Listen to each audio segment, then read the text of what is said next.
OK, we're 18 days away now from the aforementioned Daniel Dubois fighting Joseph Parker. It's a great fight. It's an intriguing fight. We've seen a lot in Daniel over the last 18 months. We've discussed it earlier on in the show. When you look at this fight, Barry, through what eyes are you looking at it? You've said earlier on in the show that you think Daniel Dubois is going to deal with Joseph Parker and knock him out. I concur. Yeah.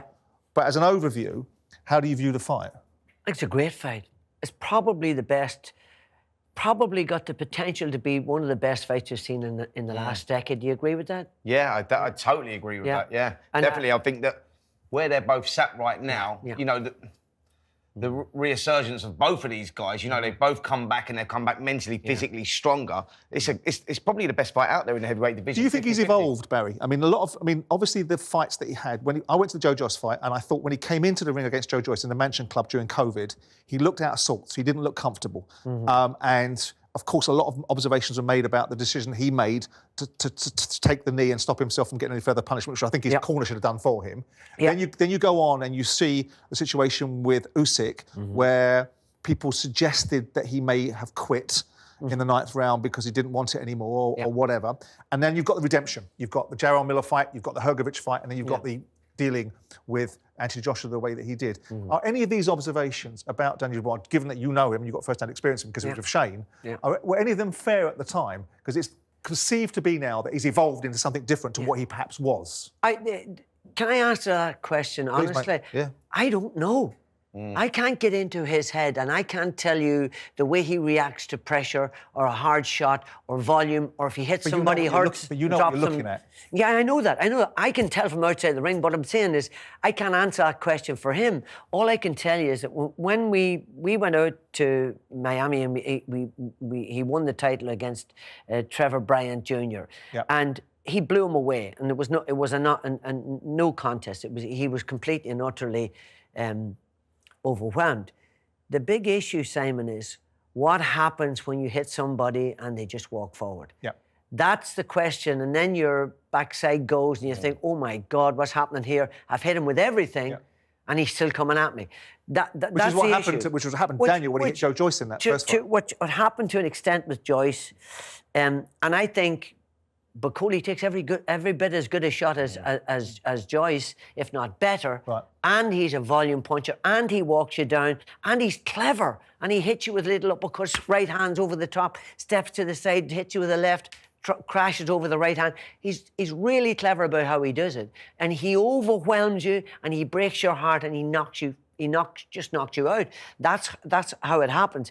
But you know he's got to get past Joseph Parker. Well, that's what I'm going to ask you next. That's a tough fight. I like Joseph Parker. I think this is the best version of Joe Parker that we've seen. You know, obviously he won the world title by beating Ruiz back in 2016 or 2017, where it was. I went to the Parker AJ fight at the Millennium Stadium, which was a non-event for me. It was a poor fight.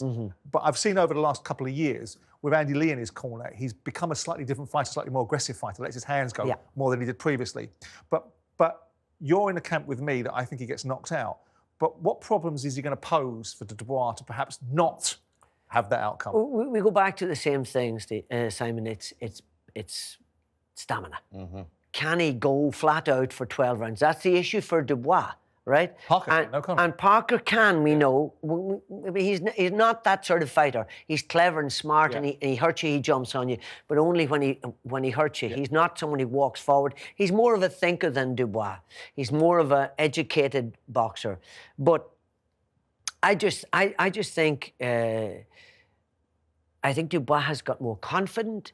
He's got more settled, and I think he's more sure of himself. And this business is about being sure of yourself. When you're in the lion's den, when punches are flying over your head, missing you by a split second, you having the confidence makes all the difference. And I think just with maturity, I think he's developed that confidence more. And I just have a feeling that it won't be an easy fight, but I think he nails Parker second half of the fight with a right hand over the top, and he finishes him. He's a great finisher when he hurts you. That's what I think is going to happen. Last maybe 9 rounds to 12, maybe 6 rounds to 12. Second half of the fight, he's going to hurt Parker and get him out of there. And you think he stops him? I think he stops That's what I think, and that's what Duke McKenzie. You think something different, though, don't you? What with Parker?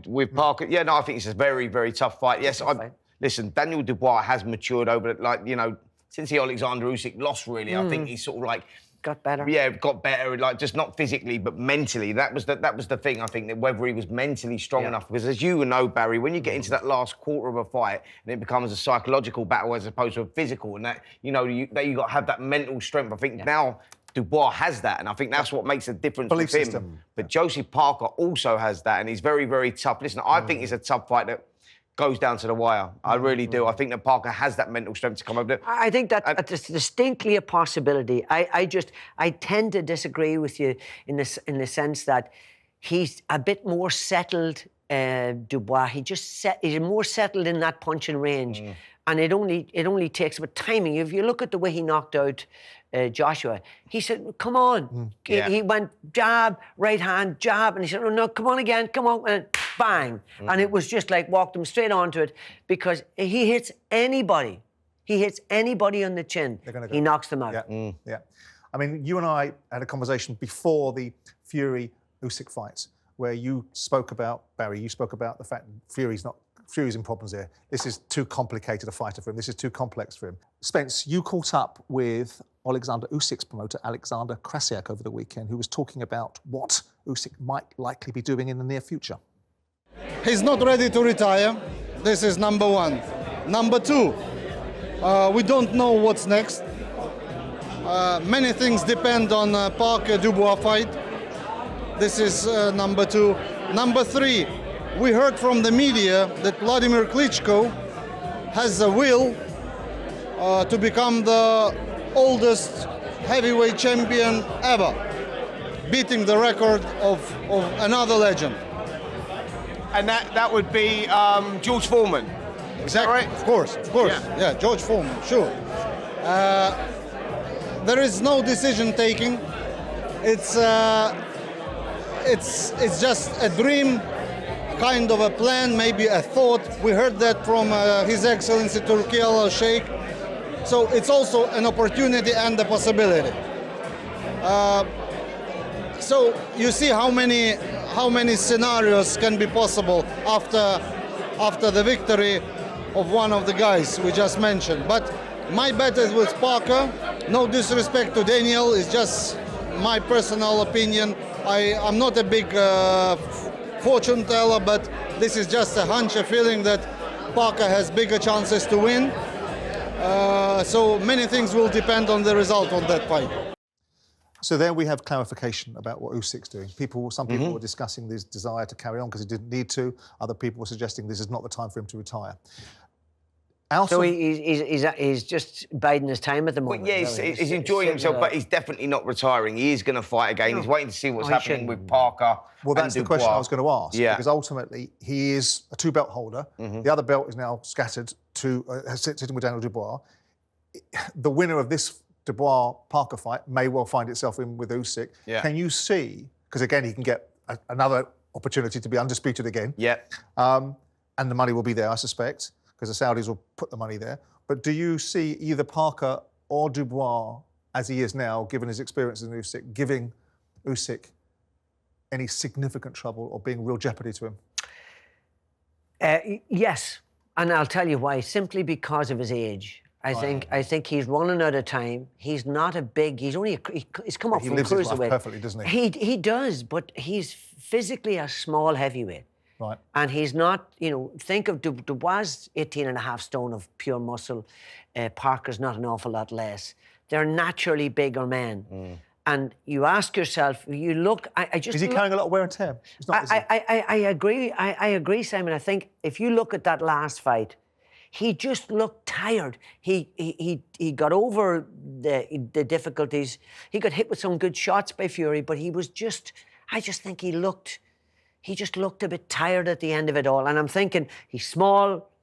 He's done what he's beaten Joshua twice. He's beaten Fury twice. Now's the time to consider what he's going to do. Was he better in the second fight? Because I think he was. Because everyone said, Frank Warren came on and said that you should have seen the state of Usyk after the first fight with Fury. You lot are calling it as a fight that Fury definitely lost, and there's no debate about it. You should have seen the state of Usyk in the dressing room after the fight. But I would suggest to you that Usyk was better, if not as good as he was in the first fight. So the idea is getting tired. If he was tired in the first fight, yet comes again against Fury, is that bearing out your argument? No, that's the point. You do get tired if you're pushing. Think about what he's done. He's achieved an awful lot. He's come up from unified cruiserweight champion to push around the big guys and beat them up. Question whether the first performance against Fury was... I thought he was better in the first one, Simon, simply because... Did you? Right. Yes, because, you know, if we look at drama and we look at, you know, overall control. He had him gone and very badly hurt. Was it the 7th round or the I think ninth? He had him out on his feet and he was gone. He didn't do that in the second fight, and so therefore you ask yourself. I again, you know, working with fighters all the time and looking at them and thinking, you know, they all start to burn out. They all start to, at some stage, you know that, Spencer, a bit, and there's a small capsule. Some of them have a big capsule. He's remarkably disciplined. I mean, I've talked to the anti-Joshua camp about it. They watch him after fights and they're just agog with the way that this guy lives his life. Yeah, and that's a testament to why he's still here. Yeah, indeed. So the question is, that's great. Living life clean and not eating, drinking alcohol and not getting blown up and coming down and all that, that's great. Yeah. But wear and tear is something that you can't actually measure.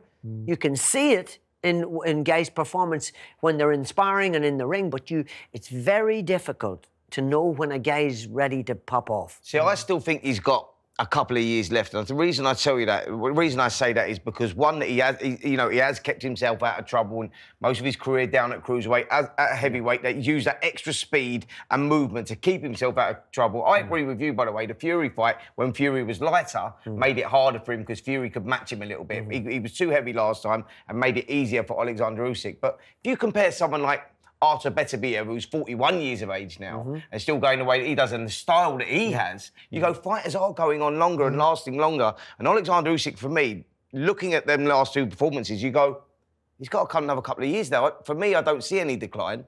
And I think that, you know, there is another, as long as he wants to take it. Crossfield, by the way, it's not surprising that both of them are Iron Curtain fighters, you know. Both of them, one's from Ukraine, the other one's from Russia. Yeah. They're both disciplined, you know, Beterbiev is a Muslim and he's very, very devout and clean living, eating well all the time and not going up and blowing up and down. But Usyk's the same.